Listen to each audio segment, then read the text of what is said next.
President Trump did some more diplomacy on Twitter. I think you see where this is going. He said the U.S. has been talking to North Korea and paying them extortion money for 25 years. Talking is not the answer. Don, what is the answer then? That tweet sent chills up my spine.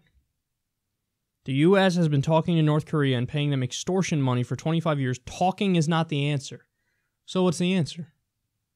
If it's not talking, it's military action? Because we're already sanctioned out.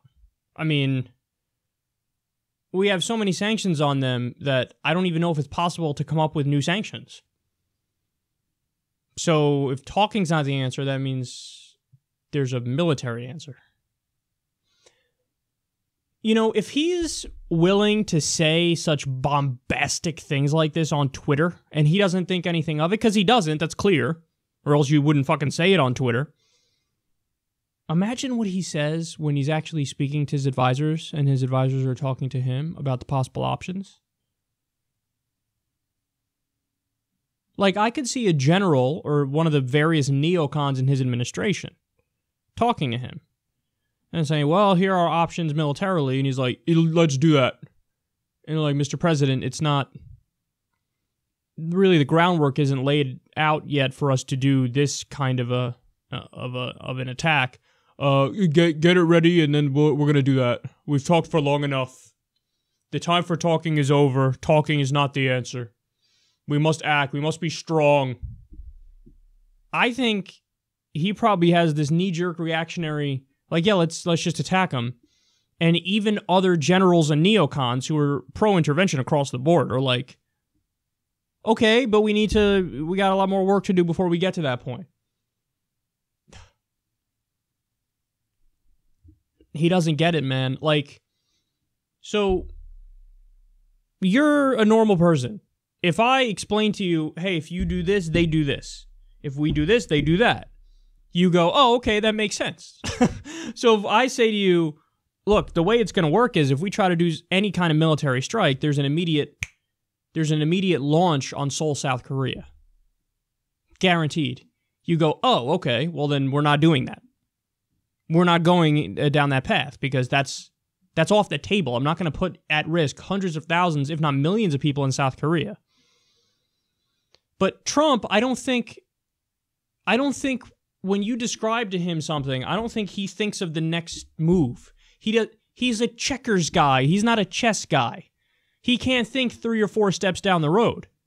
He's like, but I want to do this. But Mr. President, there's consequences. But the talking hasn't worked.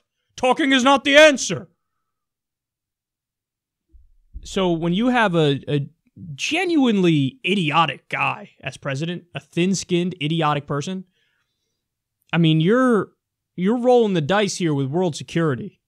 I've never felt less safe, less stable in an international sense. And that's not to say that other presidents have been good, because they haven't been. Even a guy like Obama with his drone war killed 90% the wrong people. So this is not me giving a pass to Obama or Bush and his illegal war against a country that didn't attack us.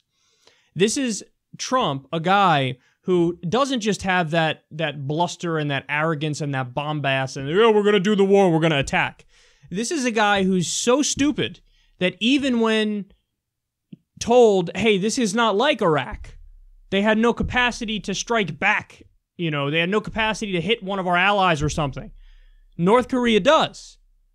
Even when he's told that. But we're going to attack. Talking hasn't worked. Talking has not worked. And again, the thought I couldn't get out of my head. If he's willing to say this shit on Twitter, publicly, the U.S. has been talking to North Korea, paying them extortion money for 25 years. Talking is not the answer. If he's willing to say talking is not the answer on fucking Twitter, what is he saying behind closed doors, and what does he think the ideal solution is? Answer: it ain't a good one. It's not negotiations. It's not diplomacy. It's not, by the way, the second best option if those don't work. You know what the second best option is? Do nothing. Because they're not going to attack anybody. They're not going to attack. They got their their own bombast and arrogance and their own man-child dictator who's doing missile tests that are provocative missile tests, but he's doing it as a deterrent because he's afraid the U.S. is going to topple him. If he feels like, no, they've gone past that, they're focused on other things, he ain't going to do shit. Why? Because he knows he has no power compared to not just the U.S., but also South Korea. He has no power. He's got a gnat of a country. His military budget, 37 cents. So he knows that. He knows that. The only way he acts is if he feels threatened. So if you don't make him feel threatened, then you'll just let him be, and the situation stabilizes. The situation is horrible for the people in North Korea, but there's nothing we can do about that.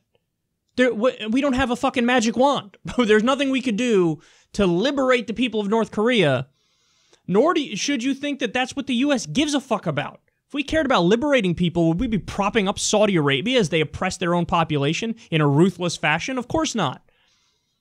So if you can't get anything through negotiation and diplomacy, do nothing. Do nothing. Go move on to something else, and he'll fucking... Every now and then he'll do a missile test, but if he sees, like, okay, nobody's coming after me, then everything cools off. So they're on the verge, man. They're on the verge. This can end very, very badly.